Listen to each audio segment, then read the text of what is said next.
Request చేస్తాను. హరీష్ గారు అడగండి సార్, అడగండి. దేవి గారిది మీద ఒక అద్భుతమైనటువంటి మైక్ దగ్గర పెట్టుకోండి సార్, గట్టిగా. అద్భుతమైనటువంటి కాంబినేషన్ దేవిశ్రీ ప్రసాద్ గారిది మీది కూడా సార్. సో నెక్స్ట్ మీరు ఎవరితో చేయబోయినా, ఏ ప్రొడ్యూసర్, ఏ హీరోతోనా దేవితో కాంబినేషన్ రిపీట్ అవుతుందని అనుకోవచ్చా? ఉస్తాద్ దేవిశ్రీ ప్రసాద్ చేస్తున్నారు కదా, ఉస్తాద్ దేవిశ్రీ ప్రసాద్ చేస్తున్నారు కదా. దేవిశ్రీ ప్రసాద్ పుష్ప తర్వాత చాలా పెద్ద మ్యూజిక్ డైరెక్టర్ అయిపోయారు. అంటే ఆల్రెడీ పెద్ద మ్యూజిక్ డైరెక్టర్, పుష్పతో పాన్ ఇండియా మ్యూజిక్ డైరెక్టర్ అయిపోయాడు. సో కొంచెం ఎప్పుడన్నా కొన్ని ప్రాజెక్టులకి దేవిశ్రీ ప్రసాద్ టైం అవ్వచ్చు, లేదా ఆ ప్రాజెక్ట్ సైజుని బట్టి అవ్వచ్చు. సో నేను తమన్తో చేసిన బ్లాక్ బాస్టర్ మ్యూజిక్ వచ్చింది, నిక్కజమేర్తో చేసిన బ్లాక్ బాస్టర్ మ్యూజిక్ వచ్చింది, దేవిశ్రీ ప్రసాద్ గారితో చేసిన బ్లాక్ బాస్టర్ మ్యూజిక్ వచ్చింది. దేవికి నాకు ఏంటంటే పర్సనల్ ఫ్రెండ్షిప్ ఎక్కువ, అలాగే తమన్తో ఎక్కువ. సో నెక్స్ట్ కమిట్ అయ్యే హీరో, ప్రొడ్యూసరు, ప్రాజెక్ట్ సైజుని బట్టి మ్యూజిక్ అనేది ఉంటుందండి. మా బంధంతో సినిమా చేస్తే ఖచ్చితంగా హిట్ కాంబినేషన్ రిపీట్ చేయాలంటారు కాబట్టి ఎక్స్ప్రెస్ మనం దేవిశ్రీ ప్రసాద్ అని ఆయన అడిగిన ప్రశ్నకి చాలా మంది దగ్గర తీసుకున్నాను డైలాగ్, చాలా మంది దగ్గర కాదండి, మీ టీంలో డైలాగ్ సపరేట్ ఉంటారు. గబ్బర్ సింగ్ లో ఫస్ట్ ఈయనకి నరేషన్ ఇచ్చినప్పుడు కొన్ని డైలాగులు చెప్పగానే నేను లేచి గంతలేసి అన్న ఇలాంటి కొంచెం డైలాగ్ కావాలన్నారు. సో గబ్బర్ సింగ్ ఆయన డైలాగ్ రాయకపోయినా నో డౌట్ ఒక సినిమా స్థాయికి కావాల్సిన పంచులన్నీ అతని స్పీచ్ లో మనం ఉంటాయి. అతను ఎప్పటికైనా సరే డెఫినెట్ గానే అప్పుడు అంటే గబ్బర్ సింగ్ ఆడియో ఫంక్షన్ గానే ఆయన స్పీచ్ పోవాలంటే తెలియదు, అప్పుడు షూటింగ్ అయిపోయింది.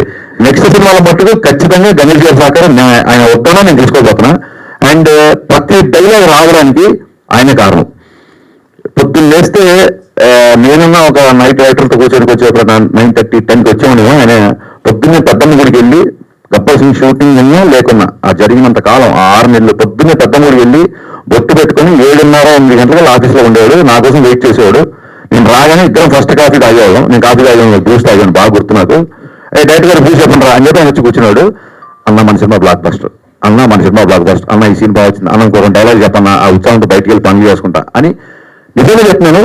ఒక IPS, IAS కి గ్రూప్స్ పుట్టిన వాళ్ళ వెనకాల ఇంట్లో పేరెంట్స్, బ్రదర్స్, సిస్టర్స్ ఎలా అయితే కూర్చోబెట్టి గబుకున్నాడు ఇలా నిద్ర వస్తే కూడా టక్కని బుర్ర మీద కొట్టేసి రాయి రాయి రాయి అంటారు చూసారా, అంత ప్రోత్సాహం చేసి అంత వెనకాలన్నాడు. కాబట్టి గబ్బర్ సింగ్ స్క్రిప్ట్ కానీ షూటింగ్ కానీ టైంకి జరగడం, టైంకి రిలీజ్ అవ్వడం బండి గణేష్ అందులో అసలు రిలీజ్ అవ్వడం అంటే ప్రతి ఒక్కప్పుడు రాజన్న వీళ్ళందరూ మెరాకిల్ 11 మిస్ అయితే 12 చేద్దాం.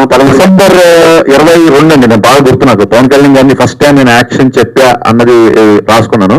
కోయంబత్తూరులో వెళ్ళాడు కళ్యాణ్ గారు, కోయంబత్తూరులో దిగారు, పొల్లాచేరి షూటింగ్. సో ఫ్లైట్ కోయంబత్తూరుతో చెప్పి ఈయన వెళ్ళి 10 o'clock ఫ్లైట్, నేను ఇక్కడ 10కి ఎక్కితే 11:30, 12కి ఆయన అక్కడ రిసీవ్ చేసుకుని కరెక్ట్గా మధ్యాహ్నం 12:22 లైట్ గా చినుకులు స్టార్ట్ అయ్యి ఫస్ట్ టైం పవన్ కళ్యాణ్ గారికి డిసెంబర్ 22వ తారీఖు నాడు యాక్షన్ చెప్పాయి. అంటే ఆల్మోస్ట్ 1 వీక్ పోయినట్టే, 1 వీక్ అంటే 15 జనవరి స్టార్ట్ చేసినట్టే. ఫిబ్రవరి, మార్చ్, ఏప్రిల్, మే 11 సినిమా రిలీజ్ అయింది. 5 నెలల్లో గుజరాత్లు, గుర్రాలు, స్విట్జర్లాండ్లు, పాటలు, ఫైట్లు, ఫిలిం సిటీలు మొత్తం డబ్బింగ్, పోస్ట్ ప్రొడక్షన్ మ్యూజిక్ 5 నెలల్లో సినిమా రిలీజ్. అంటే రోజులు 2-3 గంటలు పడుతుంది నేను. బట్ పొత్తుల పవన్ కళ్యాణ్ గారితో గుర్రం షాట్, పొత్తున పవన్ కళ్యాణ్ గారితో ఫైట్, పొత్తున పవన్ కళ్యాణ్ గారితో ఇంటర్వల్ వార్నింగ్, పొత్తున డైలాగ్ నాకు కొంచెం తిక్కుంది, రేపు ఈ షాట్ దిగబోతాం.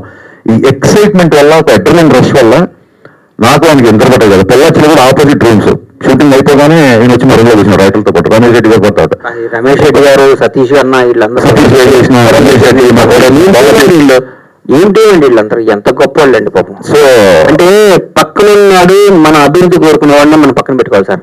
రమేష్ రెడ్డి గారు కానీ, సతీష్ రెడ్డి కానీ, మన విజయ్ కానీ, బుజ్జి బాబీ కానీ, వీళ్ళందరూ ఎట్టి పరిస్థితుల్లో కొట్టాలి, ఎట్టి పరిస్థితుల్లో కొట్టాలి. అబ్బాబాబా ఎక్స్పీరియన్స్ అన్న గబ్బర్ సింగ్. ఇంకోటి ఏంటంటే మీ స్పెషల్ అప్పట్లో మాకు బాగా గుర్తు, ఇందాక ఆయన చెప్పినట్టు అప్పుడు వారన్నా ఇప్పుడు వచ్చావు